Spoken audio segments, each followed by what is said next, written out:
Karagater dyan! Another day, another vlog. At today nga ay gagawa tayo ng Graham bar. So, nakita nyo, naglagay ako ng kape. Dalawang stick lang. Dahil ang gagawin natin ay coffee crumble. So, yung dalawang stick na kung gusto nyo dagdagan na parang mas gusto nyo yung may konting sipa at tapang, eh di dagdagan nyo. Pero ako, dahil mostly ang mga bumibili sa akin ay bata. So, dalawa lang inilagay ko. At nilagyan ko na po ng nuts, yung dinurog na nuts. And then, lalagyan natin ng chocolate kisses. Yung maliliit lang po yan, yung mga choco bits na yan. O, ayan, ilagay ko na. Halo-halo tayo ng ganyan. At ito, ang paghahalo nito, ang pagbibit nito ay paabutin nyo ng hanggang 10 minutes. O, hindi kagaya nung unang-unang gawa ko. Ay, Diyos ko. Masyado ako mainipin. Mainipin ang lola nyo. Eh, parang hindi ko na pa-volume yung aking cream. So, ayan, naghihilera na tayo. So, bawat batches ay tatlong Tupperware na nagagawa ko. Kung itatanong nyo kung saan ko binili yan, sukat na sukat sa Graham crackers ay ilalagay ko sa link, bibigay ko sa comment section yung link, ano. Sana maalala ko. So, ito yung una kong ginawa ng pagkanipis-nipis, yung first batch ko na talaga yung unang ko, tingnan kung gaano kanipis. So, yan yung aking unang gawa. Kaya sinisigurado ko sa inyo na makapal na ang aking Graham bars.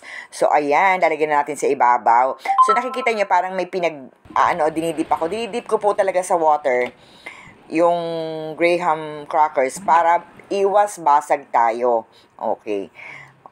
O, sa paggagayat, hindi siya masyadong babasagin, kumbaga. At pasensya na kayo dyan sa braso po kung pagkalaki-laki. Lagi naka-extra. Diyos ko, naman laki. So, ayan, lalagyan na natin. O, ayan, kita nyo. O, ayan, makapal yan, ha. Kitang-kita nyo ang ebidensya. Tiniwari-wari ko pa ang camera. So, after overnight sa freezer, eto na yung katotohanan.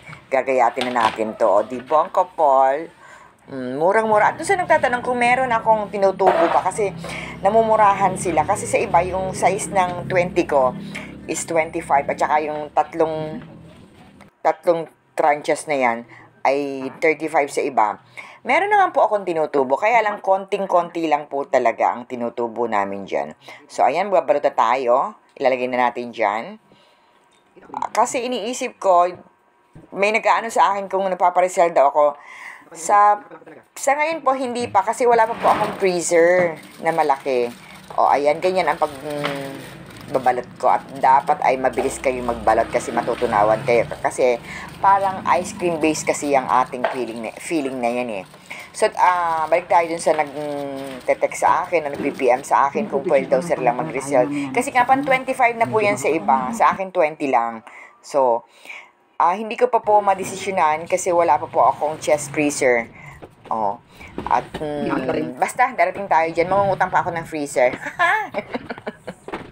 Magtitingin-tingin pa ako ng freezer, At, so, ito naman, yung tig 12 pesos ang ating binabalot. Ayan, yung maliliit.